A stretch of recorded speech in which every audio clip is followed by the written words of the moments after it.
ಸಂತ್ರಸ್ತೆ ಸಹೋದರನ ಹೇಳಿಕೆಗೆ ಡಿಕೆ ಶಿವಕುಮಾರ್ ಪ್ರತಿಕ್ರಿಯೆ ಕೊಟ್ಟಿದ್ದಾರೆ. ಸಿಡಿ ವಿಚಾರ ನನಗೆ ಸಂಬಂಧ ಪಡದ ವಿಚಾರ. ನನ್ನ ಹೆಸರು ತಗೊಂಡ್ರೆ ಮಾರ್ಕೆಟಿಂಗ್ ಜಾಸ್ತಿ ಆಗುತ್ತೆ. ಯಾರು ನನ್ನ ಹೆಸರು ಪ್ರಸ್ತಾಪ ಮಾಡ್ತಾರೆ ಅವ್ರಿಗೆ ಪ್ರಚಾರ ಸಿಗುತ್ತೆ ಅಂತ ಹೇಳ್ಬಿಟ್ಟು ಪದೇ ಪದೇ ನನ್ನ ವಿಚಾರವನ್ನ ಈ ಸಿಡಿ ಕೇಸ್ಗೆ ತಳುಕು ಹಾಕ್ತಿದ್ದಾರೆ. ಆದರೆ ಇದಕ್ಕೂ ನನಗೂ ಯಾವುದೇ ಸಂಬಂಧ ಇಲ್ಲ ಅಂತ ಮತ್ತೊಮ್ಮೆ ಡಿಕೆ ಶಿವಕುಮಾರ್ ಹೇಳಿದ್ದಾರೆ. ಯಾರು ಏನಾದರೂ ಹೇಳ್ಕೊಳ್ಳಿ, ಸಿಡಿ ವಿಚಾರ ನನಗೆ ಸಂಬಂಧಪಡದ ವಿಚಾರ ಅಂತ ಕೆಪಿಸಿಸಿ ಅಧ್ಯಕ್ಷ ಡಿಕೆ ಶಿವಕುಮಾರ್ ಸ್ಟೇಟ್ಮೆಂಟ್ ಅನ್ನು ಕೊಟ್ಟಿದ್ದಾರೆ.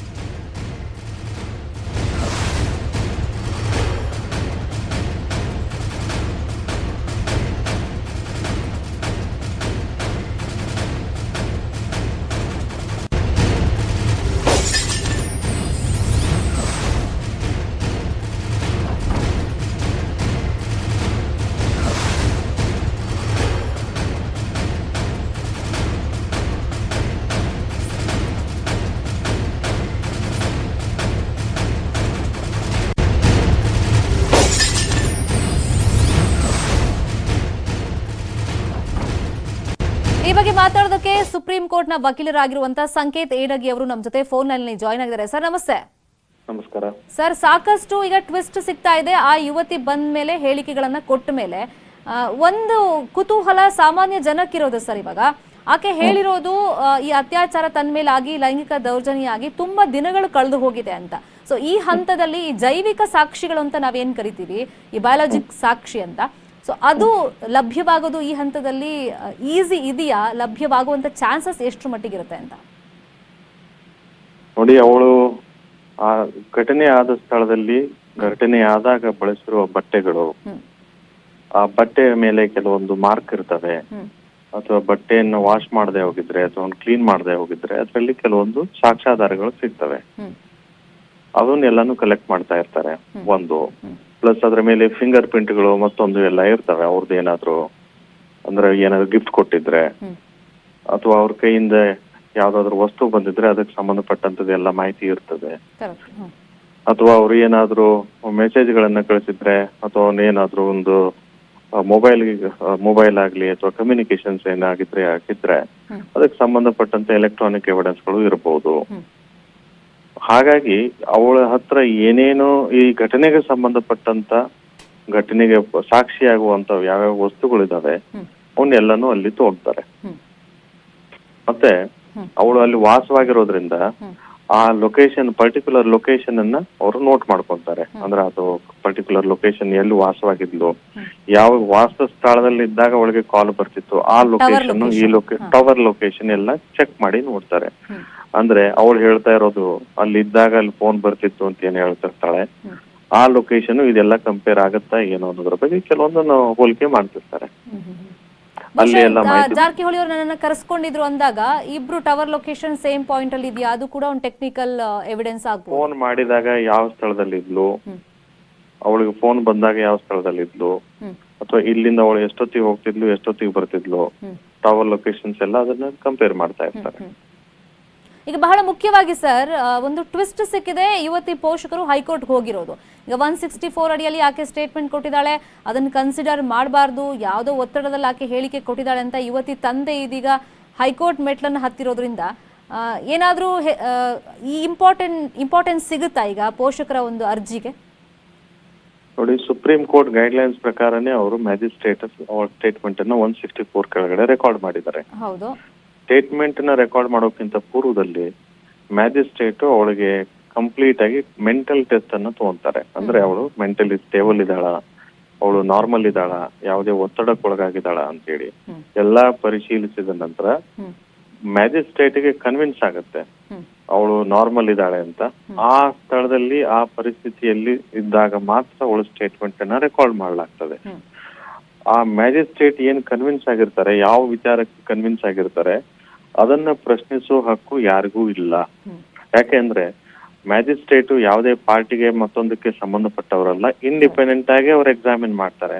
ಅವಳ ಮನೋಸ್ಥೈರ್ಯವನ್ನ ಒಂದು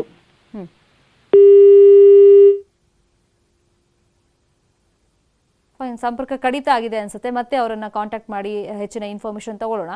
ಈಗ ಲಾಯರ್ ಹೇಳ್ತಾ ಇದ್ದಂಗೆ ಈಗ 164 ಅಡಿಯಲ್ಲಿ ಆಕೆ ಸ್ಟೇಟ್ಮೆಂಟ್ ಅನ್ನ ಕೊಟ್ಟಿರೋದ್ರಿಂದ ಜಡ್ಜ್ ಆ ಸ್ಟೇಟ್ಮೆಂಟ್ ಪಡ್ಕೊಳ್ಳೋಕ್ಕೂ ಮುಂಚೆನೆ ಆಕೆಯ ಮಾನಸಿಕ ಸ್ಥಿತಿ ಬಗ್ಗೆ ಹೇಳಿ ಆಮೇಲೆ ಮೈಂಡ್ ರಿಲ್ಯಾಕ್ಸ್ ಮಾಡ್ಕೋ ಅಂತ ಹೇಳಿನೇ ಸಾಕಷ್ಟು ಸಮಯ ಕೊಟ್ಟೇನೆ ಆಕೆಯಿಂದ ಸ್ಟೇಟ್ಮೆಂಟ್ ಪಡ್ಕೊಂಡಿರ್ತಾರೆ. ಮತ್ತೆ ಹೇಳಿಕೆಯಲ್ಲಿ ಆಕೆ ಮೇಜರ್ ಆಗಿರೋದ್ರಿಂದ ಅವ್ರ ಪೋಷಕರ ಹೇಳಿಕೆಗಳು ಇಲ್ಲಿ ಕನ್ಸಿಡರ್ ಆಗೋದಿಲ್ಲ. ಆಕೆ ಏನ್ ಹೇಳ್ತಾಳೆ ಅದೇ ಇಂಪಾರ್ಟೆಂಟ್ ಆಗತ್ತೆ.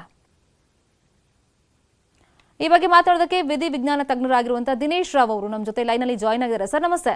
ನಮಸ್ತೆ ಮೇಡಮ್. ಸರ್, ಇಲ್ಲಿ ಬಹಳಷ್ಟು ಸಾಕ್ಷ್ಯ ಸಂಗ್ರಹವನ್ನ ಈಗ ಅಧಿಕಾರಿಗಳು ಮಾಡ್ತಿರೋದ್ರಿಂದ, ಈಗ ಅತ್ಯಾಚಾರ ನಡೆದು ಸಾಕಷ್ಟು ದಿನಗಳು ಕಳೆದಿರೋದ್ರಿಂದ ಈಗ ಟೆಕ್ನಿಕಲ್ ಎವಿಡೆನ್ಸ್ ಅಫ್ಕೋರ್ಸ್ ಆಕೆ ಸಬ್ಮಿಟ್ ಮಾಡಿದಾಳೆ. ಬಟ್ ಈ ಜೈವಿಕ ಸಾಕ್ಷಿಗಳು ಇರುವಂತ ಚಾನ್ಸಸ್ ಎಷ್ಟು ಮಟ್ಟಿಗೆ ಇರುತ್ತೆ ಸರ್, ತುಂಬಾ ಟೈಮ್ ಆಗಿರೋದ್ರಿಂದ? ಡೆಫಿನೆಟ್ಲಿ ಈಗ ಇಟ್ ಡಿಪೆಂಡ್ಸ್. ಅಂದ್ರೆ the time of incident actually ನಮಗೂ ಗೊತ್ತಿದ್ದಿಲ್ಲ.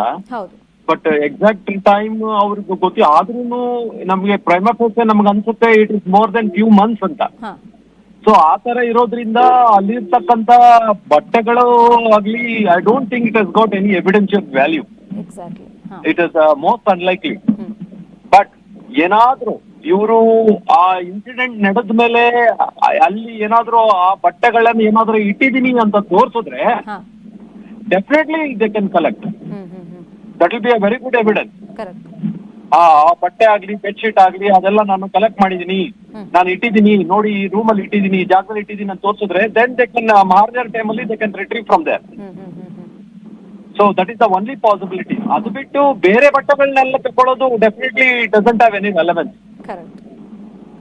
ಬಟ್ ನಾವು ಕೇಳ್ಪಟ್ವಿ ಸರ್, ಕೆಲವೊಂದಿಷ್ಟು ಜನ ಹೇಳಿದ್ದು, ಲಾಯರ್ಸ್ ಕೂಡ ಅದ್ರ ಬಗ್ಗೆ ವಾದ ಮಾಡ್ತಾ ಹೇಳ್ತಾ ಇದ್ರು, ಅಕಸ್ಮಾತ್ ಆಕೆ ಇಂಟರ್ ಕೋರ್ಸ್ ಆ ವ್ಯಕ್ತಿ ಜೊತೆ ಮಾಡಿದ್ರೆ ಅಥವಾ ರೇಪೇ ಆಗಿದೆ ಅಂತ ಇಟ್ಕೊಳ್ಳೋಣ, ಆಕೆ ಹೇಳ್ದಂಗೆ ಬಟ್ಟೆಗಳನ್ನ ಸಿಕ್ಕಿದ್ರೆ ಅಫ್ಕೋರ್ಸ್ ಎವಿಡೆನ್ಸ್ ಸಿಕ್ಕಂಗೆ ಆಗುತ್ತೆ. ವಾಶ್ ಮಾಡಿದ್ರೂ ಕೂಡ ಕೆಲವೊಂದ್ಸತಿ ಅದರಲ್ಲಿ ಸಾಕ್ಷ್ಯಗಳು ಸಿಗುವಂತ ಚಾನ್ಸಸ್ ಇದೆ ಅಂತ ಹೇಳ್ತಾರೆ. ಇದು ನಿಜನಾ?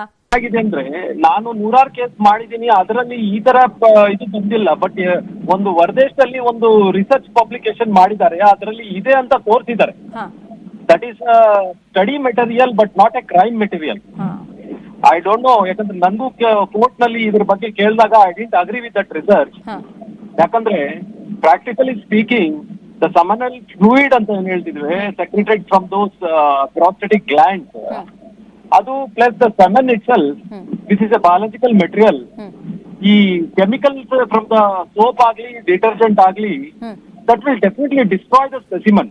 ಬಟ್ ಅವರು ರಿಸರ್ಚ್ ಮಾಡಿರೋದು based on laboratory conditions.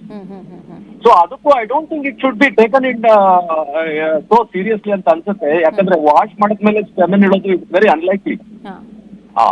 But ಇನ್ನೊಂದು ವಿಚಾರನೂ ಪ್ರಸ್ತಾಪ ಆಯ್ತು, ಆ ಕಾಸ್ಟ್ಲಿ ಗಿಫ್ಟ್ಸ್ ಗಳನ್ನ ಕೊಟ್ಟಿದ್ದಾರೆ, ಅಕಸ್ಮಾತ್ ಬಟ್ಟೆ ಮೇಲೂ ಕೂಡ ಫಿಂಗರ್ ಪ್ರಿಂಟ್ಸ್ ಏನಾದ್ರು ಇದ್ರೆ ಅದನ್ನು ಕೂಡ ಸಾಕ್ಷಿ ಅಂತ ಪರಿಗಣಿಸಬಹುದು ಅಂತ. ಆ ಚಾನ್ಸಸ್ ಎಷ್ಟು ಮಟ್ಟಿಗೆ? ಅಲ್ಲ, ಒಂದು ಗಿಫ್ಟ್ಸ್ ಕೊಟ್ಟಿದ್ದಾರೆ ಅಂದ್ರೆ ಆ ಗಿಫ್ಟ್ಸ್ ಪರ್ಚೇಸ್ ಮಾಡಿರೋದು ಯಾರು ಹಣದಿಂದ ಪರ್ಚೇಸ್ ಮಾಡಿದ್ದಾರೆ. So all this thing that is very difficult to prove unless and until she has got evidence to substantiate it. ಒಂದು ಪ್ಲಸ್ ಈ ಬಟ್ಟೆಗಳ ಮೇಲೆ fingerprints that is very unlikely. ಯಾಕಂದ್ರೆ because given the time elapsed, so fresh ಆಗಿದ್ರೆ ಏನೋ ಒಂದು ಆತರ technology ಇಟ್ಬಿಟ್ಟು ತಗೊಳ್ಬಹುದು ಅಂತ ಇರ್ಬೋದು. ಬಟ್ ಇಷ್ಟು ದಿನಗಳ ನಂತರ ಅಂಡ್ ಎಲ್ಲಕ್ಕಿಂತ see the material has been compromise or it is been tampered. ಯಾಕಂದ್ರೆ ಇದನ್ನ ತಗೊಂಡ್ಬಿಟ್ಟು ನಮ್ಮ ಏರ್ ಪ್ರಿಕಾಷನ್ಸ್ ನಲ್ಲಿ ನಾವು ಪ್ರಿಸರ್ವ್ ಮಾಡಿಲ್ಲ, ಅದನ್ನ ಎಲ್ಲೋ ಇಟ್ಟಿರ್ತಾರೆ, ಇನ್ನ ಬೇರೆ ಅದ್ರ ಮೇಲೆ ಡಸ್ಟ್ ಕೂತಿರುತ್ತೆ, ಇಲ್ಲ ಬೇರೆಯವ್ರು ಯಾರಾದ್ರೂ ಮುಟ್ಟಿರ್ತಾರೆ. So that is compromising of the evidences. That will be again having less relevance in the court of law. Sir, ಇವಾಗ ತುಂಬಾ ದಿನಗಳಾಗಿದೆ, ತಿಂಗಳುಗಳಾಗಿದೆ, ಎಕ್ಸಾಕ್ಟ್ ಆಗಿ ಯಾರಿಗೂ ಗೊತ್ತಿಲ್ಲ ಎಷ್ಟು ದಿನ ಆಗಿದೆ ಅಂತ. ಒಂದು ವೇಳೆ ಆಕೆ ಆ ಬಟ್ಟೆಗಳನ್ನ ಪ್ರಿಸರ್ವ್ ಮಾಡಿ ಇಟ್ಟಿದ್ರೆ, ತನ್ನ ಪ್ರೈವೇಟ್ ಬಟ್ಟೆಗಳನ್ನ ಎಸ್ಪೆಷಲಿ ಆಕೆ ರಿಸರ್ವ್ ಮಾಡಿ ಅಂದ್ರೆ ಪ್ರಿಸರ್ವ್ ಮಾಡಿ ಇಟ್ಟಿದ್ರೆ, ಸೊ ಅದರಿಂದ ಏನಾದ್ರೂ ಸಾಕ್ಷ್ಯಗಳು ಸಿಗ್ಬೋದಾ? ಡೆಫಿನೆಟ್ಲಿ. ಯಾಕಂದ್ರೆ ನಾವೇ ಸುಮಾರು ಕೇಳಿದೀವಿ. ಸೊ ಆತರ ಏನಾದ್ರೂ ಯೋಚನೆ ಮಾಡಿದ್ರೆ, ಬಟ್ ನನಗೆ ಇವ್ರಿಗಿನಲ್ಲಿ ಆತರ ಯೋಚನೆ ಇದೆ ಅಂತ ಅನ್ಸುತ್ತೆ. ಯಾಕಂದ್ರೆ when she has recorded the whole act, this possibility cannot be ruled out. ಇರಬಹುದು. And if it is there, then definitely that will be a very strong evidence to support a statement. ಅಂದ್ರೆ ಆತರ ಇಟ್ಟಿದ್ರೆ ಎಷ್ಟು ತಿಂಗಳಾದ್ರೂ ಪರವಾಗಿಲ್ಲ, evidence ಅಲ್ಲಿ ಇರುತ್ತೆ. ಅಲ್ಲ, ಇರುತ್ತೆ. Even dry ಆದ್ಮೇಲೆ the stains can be retrieved, even spermatozoa can be retrieved. ಒಂದು ನೋಡಿ, ಒಂದು ಈಗ ಸೆಮೆನ್ ಇದೆ ಅಂದ ಮಾತ್ರಕ್ಕೆ ಇದು ಅವ್ರದೇ ಅಂತ ಹೇಳಲಿಕ್ಕೆ ಬರೋದಿಲ್ಲ. ಆ ವ್ಯಕ್ತಿನೂ ಕೂಡ ಮೆಡಿಕಲ್ ಟೆಸ್ಟ್ ಒಳಪಡಿಸಬೇಕಾಗುತ್ತೆ. ಬಟ್ ಸೆಮೆನ್ ಅಲ್ಲಿ ಇರ್ತಕ್ಕಂತ DNA ಅನಾಲಿಸಿಸ್ ಮಾಡಿ ಯಾರ್ದು ಅಂತ ಹೇಳ್ತಿದ್ದಾರೆ, ಅವ್ರು DNA ತಗೊಂಡು ಕಂಪೇರ್ ಮಾಡಿದಾಗ ಮಾತ್ರ ಅದು ಸಾಧ್ಯ. Exactly. That is under different process. So that's again long process. But first that to establish semen ಇದೆ, ಆ ಪೇನ್ ಇದೆ, ಆ ಬಟ್ಟೆ ಸಿಕ್ತು ಅಂತ. ಫೈನ್, ನೋಡೋಣ ಮುಂದೆ ಏನೆಲ್ಲ ಬೆಳವಣಿಗೆಗಳು ನಡೀತಾ ಹೋಗುತ್ತೆ ಈ ಕೇಸಲ್ಲಿ. Thank you so much Dinesh Rao ಅವರೇ, ನ್ಯೂಸ್ 18 ಜೊತೆಗೆ ಮಾತನಾಡಿದ್ದಕ್ಕೆ.